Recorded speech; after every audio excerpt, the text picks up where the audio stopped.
네, 하나님 말씀 같이 보도록 하겠습니다. 마가복음 8장 22절부터 26절까지 말씀입니다. 베세다의 이름에 사람들이 맹인 한 사람을 데리고 예수께 나와 손대시기를 구하거늘 예수께서 맹인의 손을 붙잡으시고 마을 밖으로 데리고 나가사 눈에 침을 뱉으시며 그에게 안수하시고 무엇이 보이느냐 물으시니 쳐다보며 이르되 사람들이 보이나이다. 나무 같은 것들이 걸어가는 것을 보나이다 하거늘 이에 그 눈에 다시 안수하심에 그가 주목하여 보더니 나아서 모든 것을 밝히 보는지라. 네, 26절은 다 같이 읽겠습니다. 예수께서 그 사람을 집으로 보내시며 이르시되 마을에는 들어가지 말라 하시니라. 아멘. 아멘. 베세다로 가는 배 안에서 예수님께서 제자들에게 너희는 바리새인과 헤롯의 누룩을 주의하라라고 얘기하십니다. 그런데 제자들은 그 얘기를 들었을 때 예수님이 말하는 내용의 그 의미를 전혀 이해하지 못하고 우리가 무교병을 가져오지 못한 것에 대해서 주님이 지금 얘기하신다라고 생각을 했습니다. 그러자 예수님께서 뭐라고 계시냐면 너희가 어찌하여 떡이 없으므로 수군거리느냐라고 얘기하시면서요. 아직도 알지 못하느냐, 아직도 깨닫지 못하느냐, 너희 마음이 이렇게 둔하냐라고 얘기하시거든요. 그러면서 예수님이 이렇게 질문하십니다. 떡 5개로 정말 5,000명을 먹였던 사건, 떡 7개로 4,000명을 먹였던 사건, 그리고 몇 바구니와 몇 광주리가 남았느냐라고 하면서 제자들에게 질문하시는 모습을 보게 됩니다. 그래서 12 바구니와 7 광주리가 남았습니다라는 얘기를 하시면서 지난번에 나눴던 마가복음에서는 예수님께서 이렇게 질문을 하시고 맞춰지는 장면을 펼쳐진다면 특별히 마태복음에서는 더 구체적인 내용들이 나오게 됩니다. 제자들이 예수님이 이 말씀하셨던 이유는 바리새인과 사두개인의 교훈을 삼가라고 말씀하셨구나라는 것을 깨달았다라는 부분까지도 마태복음은 다루고 있다는 사실입니다. 여러분 우리가 함께 나눴지만 이처럼 성경에서 말하는 누룩은 특별히 거짓 교리, 교훈, 헛된 사상을 나타내는 의미고 두 번째는 위선, 즉 외식을 의미하는 단어고 세 번째는 악함과 악의를 뜻하는 단어가 누룩이라는 의미를 같이 나눴습니다.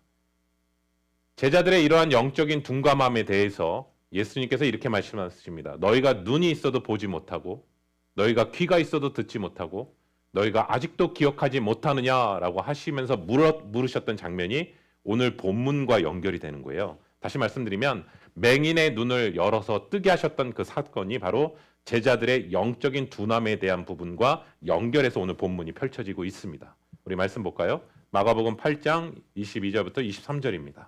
베세다의 이름에 사람들이 맹인 한 사람을 데리고 예수께 나와 손 대시기를 구하거늘 예수께서 맹인의 손을 붙잡으시고 마을 밖으로 데리고 나가사 눈에 침을 뱉으시며 그에게 안수하시고 무엇이 보이느냐 물으시니 아멘. 아멘.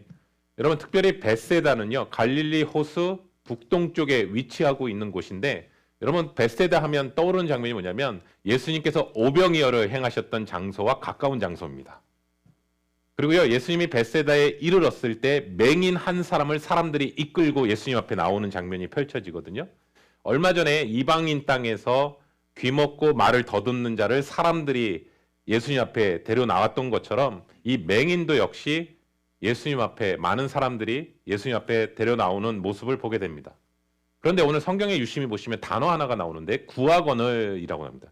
그 맹인을 끌고 왔던 사람들이 예수님 앞에 구하거늘이라는 단어를 사용하는데 이 단어는 파라칼로시라는 단어를 사용하는데 이 헬라어의 의미는 현재 진행형으로 쓰여지고 있다는 거예요. 다시 말씀드리면 맹인을 데리고 나와서 그냥 예수님 앞에 간구한 것이 아니라 계속해서 지속적으로 예수님 앞에 구하고 있었다라고 얘기하는 것이죠. 마치 스로보니게 여인이 자신의 딸이 귀신 들렸던 그 딸을 향해서 주님 앞에 간청하며 간구하며 나아갔던 그 모습처럼 옆에 있는 많은 사람들이 예수님 앞에 이 맹인을 데리고 나오면서 이 맹인을 고쳐주세요 하면서 계속해서 간구하며 나아가는 장면을 보게 됩니다. 여러분 우리가 신앙생활하는 가운데서요 우리 주변에 믿지 않은 영혼을요 주님 앞에 인도할 때 역시 동일할 때가 참 많이 있어요. 첫 번째는 뭐냐면 기도해야 됩니다. 그 영혼이 주님을 만날 수 있도록 기도해야 됩니다. 그런데 어떤 분은요 기도를 그렇게 오래 하지 않았는데도 주님을 만나는 분이 계시고요. 어떤 분은 오랜 시간 가운데서 기도했음에도 불구하고 여전히 주님을 만나지 못하는 가족이 있을 수 있고 친구가 있을 수 있고 지인이 있을 수 있다는 것이죠. 제 친구 중에 하나는요. 예수 그리스도를 고등학교 1학년 때 영접하고 나서 가족 구원을 위해서 기도를 했어요. 근데 그 기도의 응답이 언제 된지 아세요? 25년 걸렸어요. 그 어머니와 누나가 주님께로 인도함 받는데 25년의 시간이 걸리더라고요. 근데 한 번도 그 친구는 자신의 그 기도 제목 가운데서 한 번도 그 기도를 놓친 적이 없어요. 마찬가지인 것 같아요. 정말 우리가 오랜 시간 인내하며 기도해야 될 이유는 무엇이냐면 오늘 본문에서도 얘기하는 것처럼 지치지 않고 주님 앞에 계속해서 간구하며 나아갈 수 있는 저와 우리 귀한 성도님 되시기를 예수 그리스도 이름으로 축원합니다. 그리고 지속적으로 간청했다라는 그 뉘앙스는 어떤 뉘앙스냐면 우리가 수로보니게의 여인처럼 예수님께서 즉시 고쳐주시진 않겠구나라는 그 뉘앙스를 암시적으로 사용하는 단어 아닐까요? 마가는 특별히 이 단어를 간청하여 간구했다라는 단어를 속에서 그 의미를 얘기하는 것 같아요. 그러면 질문이 생겨요. 왜 주님은 왜 그렇게 하셨을까? 계속해서 간구하고 간청하는 가운데서 때로는 주님은 분명히 상대방이 묻지도 않은 가운데서도 치유하시고 회복시켜 주셨던 그 장면들도 참 많은데 왜 유난히 이 맹인 같은 경우는 지속적으로 간구하고 간청하는 가운데서에 고쳐주셨을까라는 질문이 생기게 되잖아요. 근데 그 힌트는요. 마태복음에 나옵니다. 우리 볼까요? 마태복음 11장 20절부터 24절입니다. 예수께서 권능을 가장 많이 행하신 고을들이 회개하지 아니하므로 그때 책망하시되 화 있을진저 고라시나 화 있을진저 벳세다야 너에게 행한 모든 권능을 두로와 시돈에서 행하였더라면 그들이 벌써 베옷을 입고 재에 앉아 회개하였으리라. 내가 너희에게 이르노니 심판날에 두로와 시돈이 너희보다 견디기 쉬우리라. 가버나움아 내가 하늘에까지 높아지겠느냐 음부에까지 낮아지리라. 내게 행한 모든 권능을 소돔에서 행하였더라면 그 성이 오늘까지 있었으리라. 내가 너에게 이르노니 심판날에 소돔 땅이 너보다 견디기 쉬우리라 하시니라. 아멘. 벳세다 지역은요. 신약 성경에 잘 나타나는 지역이에요. 특별히 요한복음 1장 44절에 보시면 예수님의 제자였던 빌립, 안드레, 베드로가 벳세다 출신이에요. 그리고 예수님께서는 그곳에서 굉장히 많은 일들을 행하셨는데 특별히 삼각, 가버나움, 벳세다, 고라신 이 지역이 특별히 복음의 삼각지대라고 표현하고 있고요. 가스펠 트레이앵글로 표현하고 있습니다. 그런데 이 도시는요. 예수님의 큰 권능과 기적을 보았음에도 불구하고 회개하지 않았어요. 때문에 가버나움, 고라신, 벳세다는 예수님이 뭐라고 변화하시냐면 화를 선포하시는 모습을 보게 돼요. 만약 주님이 이러한 권능을 두로와 시돈에게 행했다면 그들은 마치 요나가 아시리아에 복음을 전했던 것처럼 그들이 회개하며 돌이키며 베옷을 입고 재에 앉았을 것이다. 그렇게 주님은 이 세 도시에 대해서 심판을 선포하시거든요. 아마도 이러한 이유 때문에 주님께 계속해서 간청할 수밖에 없는 그 지역적인 예수님을 향해 그 마음이 굳어져 있는 그 지역의 모습도 있었을 거라고 생각이 듭니다. 그런데 이들의 간청에 대해서 예수님께서는 이 맹인의 손을 붙잡고 마을 밖으로 나아가시는 모습이 오늘 본문에 펼쳐집니다. 여러분, 벳세다 백성들은요. 주님의 기적을 목격할 것 자체도 상실해버린 사람들이라고요. 사랑하는 성도 여러분, 하나님은요. 우리에게 값없이 은혜를 주시는 분이세요. 그런데 하나님이 먼저 우리에게 손을 내미십니다. 그런데 그 손을 내밀었을 때 그 손을 잡는 것은 우리의 몫입니다. 내가 계속해서 받지 않고 하나님의 손을 거부하게 되면 그 하나님의 기회의 문은 열려 있지 않습니다. 여러분 모든 일에는 다 때가 있는 것 같아요. 심을 때가 있고요. 뽑을 때가 있어요. 또 하나는 허물 때가 있고요. 세우실 때가 있어요. 때로는 하나님이 흩으실 때도 있고요. 모이게 하실 때도 있어요. 그런데 지금은 은혜를 받을 만한 때예요. 왜냐하면 정말 마지막 때거든요. 점점 임박하기 때문에 주님을 향해 더 마음을 열고 주님 앞에 더 가까이 나아가는 때고 지금은 우리는 초림의 예수를 기다리는 게 아니라 재림의 예수를 기다리는 때이기 때문에 영적으로 더욱더 깨어서 주님 앞에 나아가야 되는 우리 귀한 시간이 되기를 예수 그리스도 이름으로 축원합니다. 계속해서 볼까요? 마가복음 8장 23절부터 25절입니다. 예수께서 맹인의 손을 붙잡으시고 마을 밖으로 데리고 나가사 눈에 침을 뱉으시며 그에게 안수하시고 무엇이 보이느냐 물으시니 쳐다보며 이르되 사람들이 보이나이다. 나무 같은 것들이 걸어다니는 것을 보나이다 하거늘 이에 그 눈에 다시 안수하심에 그가 주목하여 보더니 나아서 모든 것을 밝히 보는지라. 아멘. 아멘. 예수님이 공생의 사역 가운데 치유하셨을 때는 공개된 장소에서 많이 행하셨어요. 심지어 회당 안에서도 행하셨고 많은 사람들이 보는 앞에서 행하셨는데 오늘 특별히 예수님은 이 맹인을요 손을 잡고 아예 마을 밖으로 나가셨다라고 성경은 표현하고 있어요. 우리가 7장에서 귀먹고 말을 더듬는 자는요 거기 있는 무리들로부터 분리해내셨던 것이지 마을까지 밖으로 나가진 않으셨거든요. 근데 오늘 본문에서 이 맹인은요 아예 데리고 마을 밖으로 끌고 나가시는 장면이 펼쳐지고 있어요. 여러분 맹인의 입장에서는 이 상황이 너무나 당황스러웠을 것 같은데요. 여러분 제가 그 학교 다닐 때 동아리가 인간회복이었는데요. 그것은 뭐냐면 장애우를 돕는 동아리였어요. 근데 어떤 것을 한번 훈련하는 시간이 됐냐면 시각장애인의 훈련하는 시간이 됐어요. 그래서 학교에서 소사역까지 장애인이 돼보는 거예요. 그리고 또 한 친구는 그 장애인을 인도해 주는 거예요. 소사역까지 걸어가는 거예요. 근데 장애인 된 친구 이제 눈을 감고 걷는 거예요. 근데 여러분 처음에는 그런데요. 이게 굉장히 어려워요. 또 하나는 뭐냐면 옆에서 끌고 가는 사람도 더 어려워요. 왜냐하면 조금이라도 왜냐하면 왜 이렇게 턱이 높죠? 그리고 왜 이렇게 중심을 잡기가 어렵죠? 근데 가만히 한번 생각을 해봤어요. 예수님께서 이 맹인을 손을 잡고 데리고 나가신단 말이에요. 근데 마을 밖으로 나가셨다는 것은 꽤 오랜 시간 같이 걸어갔던 시간 아닌가요? 그리고 아마 이 맹인도 이렇게까지 오래 걸을 거라고 생각지도 못했을 거라고 생각해요. 근데 저는 한번 이렇게 되면 이걸 한번 은혜로 적용해서 한 치 앞도 보지 못하는데 나를 이끄는 손이 하나님이시라면 그 길이 가장 안전하고 복된 길 아닌가요? 그 손이 주님이에요. 반면에 눈은 시력이 좋아요. 근데 길은 잘 봐요. 근데 그 손을 지금 사단이 나를 붙잡고 가고 있다면 그게 가장 위험한 길 아닐까요? 마을 밖으로 예수님께서 데리고 나가신 후에 어떻게 하시냐면 이 사람의 눈에 침을 또 뱉으십니다. 여기서 눈이라는 단어를 했는데 헬라어 성경에 보니까 눈이 아니라요. 눈동자가 아니라 눈꺼풀을 얘기하더라고요. 그러니까 그 눈꺼풀을 그러니까 아예 그 시력 자체에 눈이 없었던 사람 같아요. 눈꺼풀에다 침을 뱉으시는 장면이 표현하고 있고 그에게 안수하십니다. 여러분 특이하게 침을 뱉었던 사건은 에바다 사건과 연결이 되는데 여러분 그거 아세요? 침을 뱉은 사건의 치유 사건은요 유일하게 다른 복음서에는 없고요 마가복음에만 있어요. 그렇다면 침을 뱉는다라는 뜻은 뭘까? 예, 꾸짖는다라는 뜻이에요.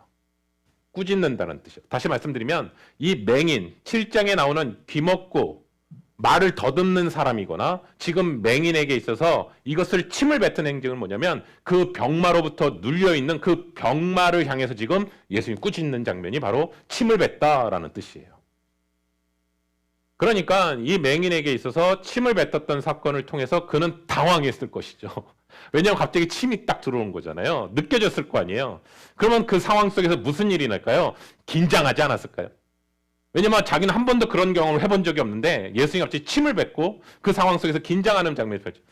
여러분 저는 이것도 한번 이렇게 적용했어요. 우리 신앙생활 하면서요. 제일 신앙의 연수가 차면 찰수록 어떤 현상이 일어나냐면요. 느슨해져요. 다시 말씀드리면 기대감이 별로 없어요. 그냥 형식적으로 할 때가 있어요.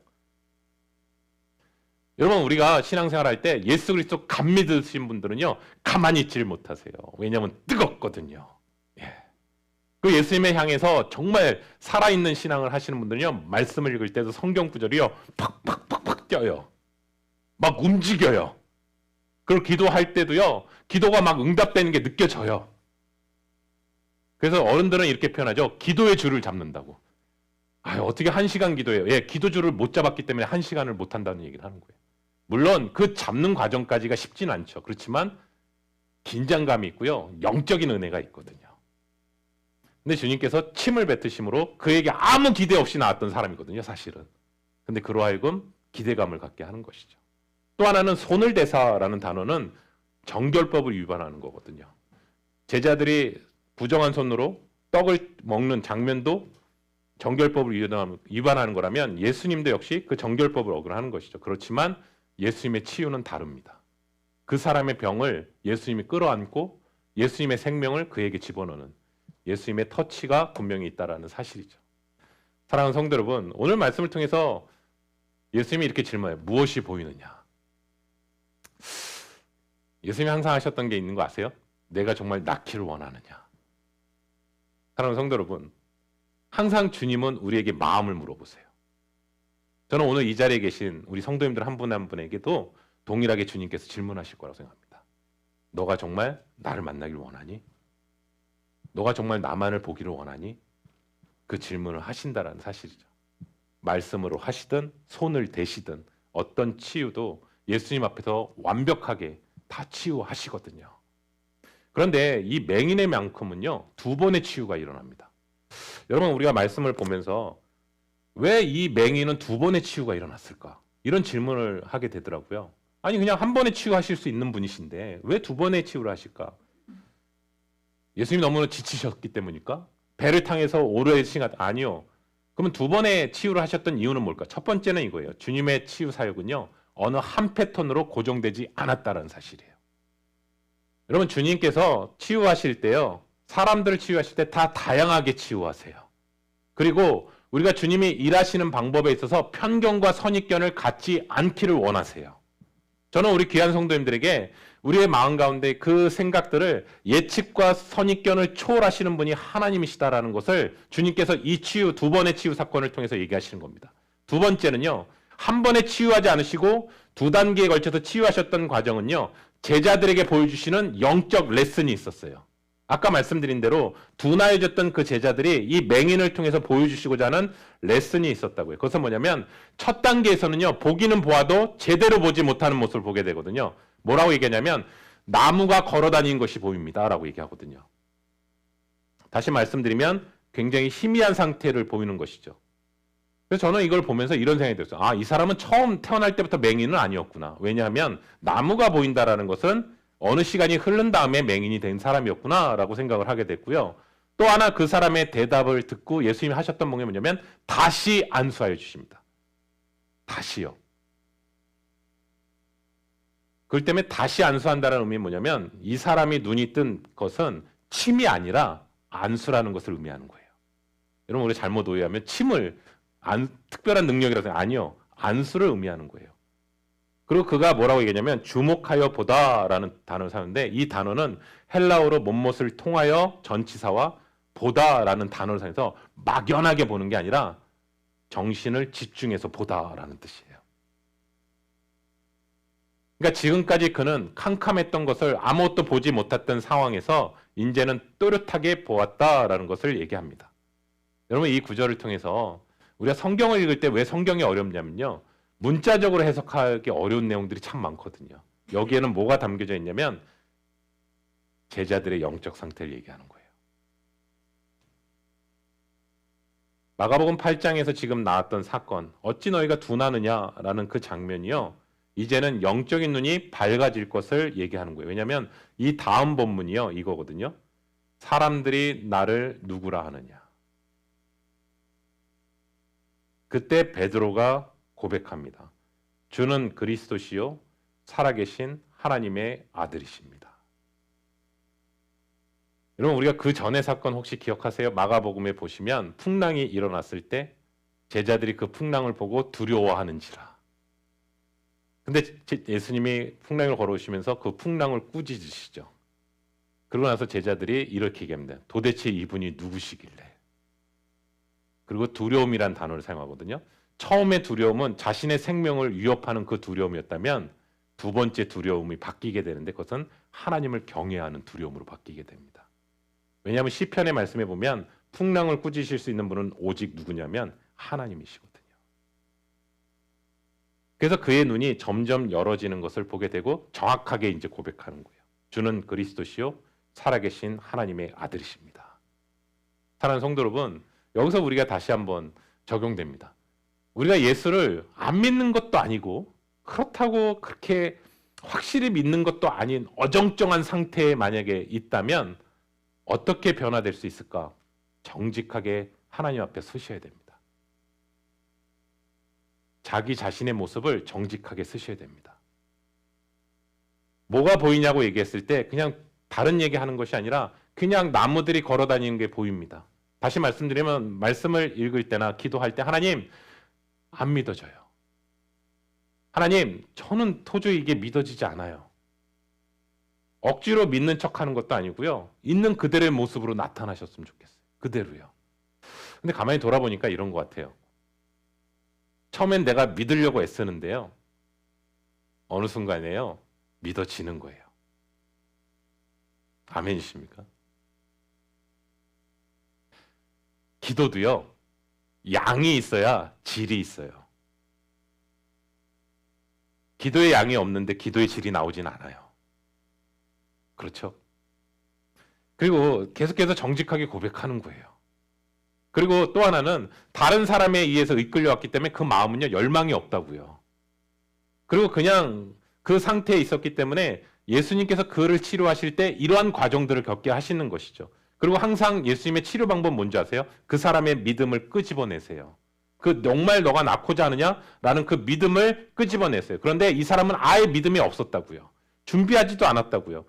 그런데 예수님의 더 놀라운 것은 뭐냐면요. 포기하지 않으세요. 그리고 끝까지 사랑하세요. 그리고 못 보는 자가 다시 정확하게 볼 수 있도록 주님께서 이끌어 가시는 모습을 보게 돼요. 여러분, 우리는 초림과 재림의 사이에 가운데 있어요. 그래서 이 맹인과 같은 치유 단계를 우리도 동일하게 겪고 있어요. 그나마 우리는 예수 그리스도를 영접했기 때문에 조금이나마 볼 수 있는 눈은 있어요. 그런데 다시 오실 주님을 만날 때는 희미하게 보이는 게 아니라 정확하게 분명하게 보인다고 사도 바울이요. 고린도전서 13장 11절 12절에서 이렇게 얘기해요. 뭐라고 표현하냐면 지금은 거울로 보는 것처럼 희미하나라고 하거든요. 그 당시에 거울은 구리 거울이었거든요. 그래서 얼굴을 봐도 희미하게 보였어요. 그런데 주님을 만나는 그때는, 다시 오실 주님을 만나는 그때는 얼굴과 얼굴을 마주보게 될 것이다. 그리고 주님이 나를 아는 것처럼 우리도 주님을 정확하게 알고 보게 될 것이다 라고 얘기하거든요. 우리 계속해서 볼까요? 마가복음 8장 26절입니다. 예수께서 그 사람을 집으로 보내시며 이르시되 마을에는 들어가지 말라 하시니라. 아멘. 아멘. 저는 계속해서 성경을 읽다 보면 질문이 생기는 거예요. 아니, 치유하셨던 그 사건을 왜 마을로 다시 들어가지 말라라고 하셨을까? 그러면 첫 번째는 이 사람은 벳세다 출신은 아니었던 것 같아요. 그 마을로 들어가지 말라라고 얘기하시는 거 봐서는 아마 예수님이 벳세다에 계시니까 많은 사람들이 예수님 앞에 인도하는 과정 속에서 벳세다에 왔던 것 같아요. 근데 그 마을을 통과해서 벳세다를 통과해서 집으로 가야 될 텐데 그 마을로 들어가지 말라고 얘기하세요. 그러면 이렇게 말씀하신 이유는 뭘까라는 질문 앞에서 아까 서두에서 얘기한 것처럼 이러한 기적을 더 이상 목격할 특권을 벳세다에는 주지 않으시는 주님의 모습인 거죠. 이러한 일들을 행하신 거에 대해서 더 이상 벳세다 사람들에게는 보여주시지 않는 것이죠. 그리고 그들은 회개치 않기 때문에 더 큰 책망과 저주를 받았던 곳이 벳세다였기 때문에 이러한 예수님의 기적과 이사를 더 이상 온전하게 볼 자격을 주지 않으시는 것이죠. 저는 이 구절의 근거를 출애굽기에 말씀해 보시면 정말 완악한 사람의 대명사는 바로 왕입니다. 10가지 하나님께서 하시는데, 재앙을 하시는데 계속해서 그가 지속적으로 완악하게 대하거든요. 근데 나중에 보면 하나님이 나중에는 그 사람의 마음을, 바로의 마음을 완악하게 하사 돌이킬 기회를 조차 주지 않으십니다. 처음에는 예수님의 기적을 눈으로 보고도 거부했지만 나중에는요, 예수님이 그 기적 자체도 보여주지 않으십니다. 철저하게 막으시는 것을 보게 됩니다. 또 하나는 이겁니다. 벳세다는요, 앞을 보지 못했던 그 사람에게 있었던 세계입니다. 벳세다라는 곳은요. 다시 말씀드리면 더 이상 어둠에 머물러서는 안 된다. 다시 예전에 주님을 몰랐던 삶의 자리로 다시 되돌아가서는 안 된다. 마치 가늠하다 잡힌 여인이 예수님께서 이런 말씀하시죠. 내가 너를 정죄하지 않겠다라고 얘기하십니다. 근데 그 다음 구절도 중요합니다. 다시는 죄를 범하지 말라. 정말 하나님의 나라에 대해서 진리와 눈이 떴다면 다시는 어둠의 삶, 부정한 삶의 자리로 돌아가서는 안 된다. 사랑하는 성도 여러분, 저는 오늘 말씀을 마무리하면서 예수님께서 여러분들에게 다시 만져주심으로 인해서 온전하게 깨닫게 돼야 될 영역은 무엇일까요? 여러분들은 점점 무엇이 더 선명하게 보이십니까? 자꾸 눈에 보이는 세상이 더 크게 보이십니까? 아니면 주님만이 온전하게 더 보이십니까? 오늘 하나님 앞에 나아갈 때 정말 때가 가까이 올수록 하나님의 은혜를 더욱더 바라보며 더욱더 영적으로 민감해지기를 정말 예수 그리스도 이름으로 축원합니다. 오늘 말씀의 제목처럼 주님만을 온전히 더 보기를 원합니다. 주님만을 바라볼 수 있도록 우리의 눈이 열리게 하여 주시고 주님의 음성을 들을 수 있는 귀가 열리게 하여 주시고 주님께서 나에게 그동안 함께 하셨던 그 사건을 기억나게 하셔서 주님만을 바라보며 나아갈 수 있는 저와 우리 귀한 성도님 되시기를 예수 그리스도 이름으로 축원합니다. 기도하겠습니다. 사랑의 하나님, 제자들의 영적인 둔감한 모습이 사실 우리의 신앙 가운데 우리의 영적인 둔감한 모습이 있을 때가 많이 있습니다. 하나님께서 행하셨던 일들을 바라보기보다는 내 눈에 보이는 떡이 없어서 주님의 행하셨던 일들을 순간순간 잃어버리며 신앙생활하는 우리의 모습을 정직하게 고백하게 됩니다. 주님께서는 그 맹인을 치료하시는 과정 속에서 정말 영적인 부분들이 회복되고 주님만을 더욱더 바라보며 나아가기를 원하시는 주님의 은혜임을 말씀을 통해 다시 한번 깨닫게 됩니다. 주님, 우리의 눈을 열어 주시옵소서. 우리의 귀가 열리게 하여 주시옵소서. 또 하나님께서 행하셨던 일들을 기억하는 시간이 되게 도와주시옵소서. 주님만을 바라보며 주님만을 의지하며 주님께 나아가는 시간이 되게 도와주시고 우리가 더욱더 주님 앞에 서는 날을 다시 한번 날마다 사모하며 마라나타 신앙이 회복되는 자리로 나아갈 수 있는 우리 귀한 시간이 되게 도와주시옵소서. 하나님, 주님의 참다운 제자가 되기를 원합니다. 주님이 말씀하셨던 그 좁은 길을 향해 걸어갈 수 있는 믿음의 사람들이 되기를 원합니다. 세상의 큰 길을 향해 달려가는 것이 아니라 주님이 걸어가셨던 그 길을 바라보며 믿음으로 나아갈 수 있는 시간이 되게 도와주시고 주님 앞에 서는 그날까지 우리의 믿음이 바리새인과 헤로새과 사두개인의 누르게 우리의 마음이 뺏기는 것이 아니라 주님께서 주시는 진정한 영적인 눈이 늘 열리게 하여 주시고 하나님의 말씀을 더욱더 붙잡게 하여 주시고 하나님의 음성에 더욱더 귀를 기울이게 하여 주셔서 우리 귀한 성도들 한 분 한 분에게 하나님의 은혜가 있는 우리 귀한 자리로 주님 붙들어 주시옵소서. 아버지 하나님, 이 시간에 더욱더 기도합니다. 아버지 하나님, 병마로 인해서 힘들어하는 우리 귀한 성도님들이 계십니다. 주님, 오늘 말씀처럼 아버지 하나님께서 꾸짖으셨던 것처럼 우리 안에 병마가 떠나가는 역사가 있게 하여 주시고 우리의 영혼이 온전케 되는 시간이 되게 도와주시고 우리의 입술을 벌려 기도하게 하여 주시고 하나님의 역사가 온전히 임할 줄로 믿습니다. 아버지 하나님, 이 말씀이 우리의 삶의 실제가 되게 하여 주시고 이 약속의 말씀대로 이루어지는 우리 귀한 시간이 되게 도와주시옵소서. 하나님께서 더욱더 온전히 회복시켜 주시는 하나님의 강권하심과 성령의 역사심이 있는 시간이 되게 도와주셔서 하나님을 이 자리에서 더욱더 깊이 만나며 하나님을 더욱더 온전히 찬양하며 하나님 앞에 나아가는 우리 귀한 회복의 자리로 주님 붙들어 주시옵소서. 예수님의 이름으로 기도드립니다. 아멘.